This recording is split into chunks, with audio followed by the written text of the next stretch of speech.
السلام عليكم، معكم قناة تحليلاتكم. فشل صفقة انتقال الدون كريستيانو رونالدو إلى نادي القرن الإفريقي، أفضل نادي في العالم النادي الأهلي. والسبب يا جماعة عقلية من كوكب آخر، يعني عقلية ناس وتفكير ناس في كوكب موازي، مش في الكوكب اللي احنا فيه.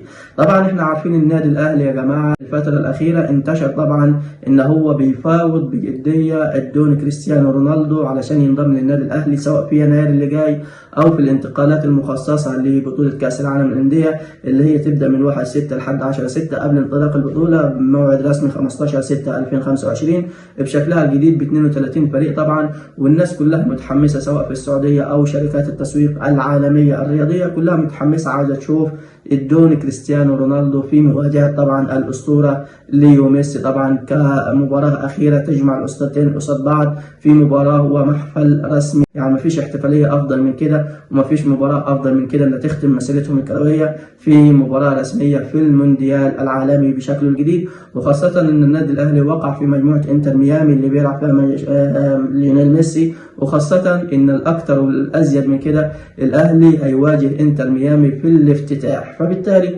تعرفوا لو كان مثلا أهلي إنتر ميامي هيواجه مثلا بورتو البرتغال في الافتتاح، كنا نقول مثلا كريستيانو رونالدو هيروح بورتو البرتغال عشان يلعبوا هما الاثنين في الافتتاح. ولكن المهم الخبر فشل صفقة انتقال طبعا كريستيانو رونالدو يا جماعة اتنشر على صفحة على صفحة المختلط، صفحة زملكاوية اسمها المختلط. نشرت الصورة اللي انتم شايفينها في الغلاف دي، رونالدو وهو لابس التيشيرت الأحمر بتاع النادي الأهلي، طبعا فوتوشوب الصورة دي يا جماعة. ولكن نشرت الصورة وكتبت فيها من فوق طبعا فشل انتقال الدون كريستيانو رونالدو إلى النادي الأهلي بسبب سبب مضحك، يعني من وجهة نظرهم هم سبب مضحك.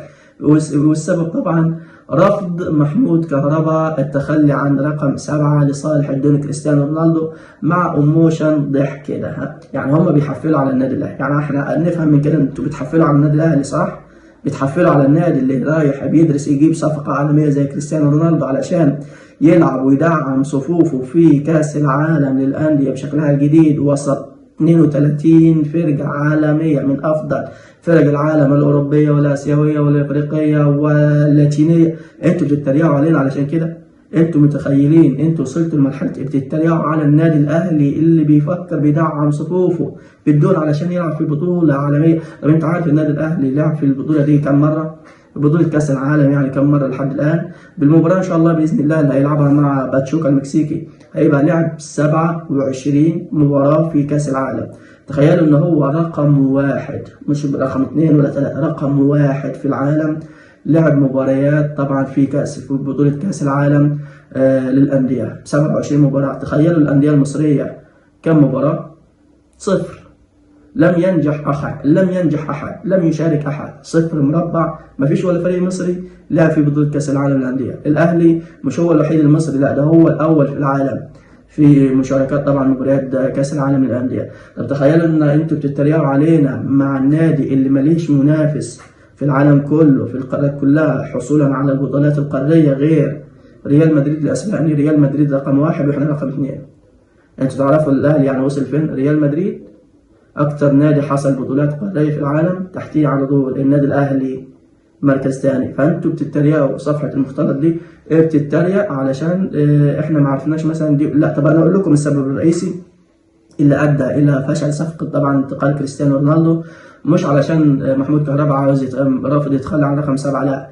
السبب الحقيقي يا جماعة إن في مدير فني في نادي الفتح السعودي اسمه جوزيه جوميز طبعا شاف الدون وشاف مهاراته يعني كده أعجب بيه، فبالتالي بيفكر إن هو يتعاقد معه. يعني نادي الفتح عاوز طبعا يتعاقد مع الدون كريستيانو رونالدو بعد ما تعاقد مع جوزيه جوميز. ده السبب الحقيقي يا جماعة. ده يا جماعة باختصار كل ما يخص طبعا فشل انتقال صفقة كريستيانو رونالدو. وانا بأكد لكم يا جماعة بجد يعني ان شاء الله بإذن الله النادي الأهلي هيضم كريستيانو رونالدو سواء في يناير إن لم يكن يناير طبعا، وده مستبعد شوية، هيكون طبعا في انتقالات طبعا كأس العالم شهر 6 بإذن الله، سواء بدعم المستشار تركي آل الشيخ أو بدعم شركات تسويق سعودية عالمية أو شركات تسويق طبعا رياضية عالمية مش سعودية. بالتالي بإذن الله هنشوف كريستيانو رونالدو يا جماعة في كأس العالم مع النادي الأهلي نادي القرن الإفريقي. ولا عزاء طبعا لمشجعي النادي المختلط أو مسؤولين صفحة نادي المختلط بالتحديد، لأنهم دول زملكاوية للي متعصبين شوية من كوكب آخر في كوكب موازي. ده يا جماعة باختصار كل ما يخص الفيديو. ما تنسوش الدعم المجاني، الاشتراك في القناة، الاعجاب بالفيديو علشان يوصلكم كل جديد، وتفعيل زر الجرس على الإشعارات طبعا على الكل علشان يوصلكم كل إشعار. كان معكم قناة تحليلاتكم، سلام عليكم.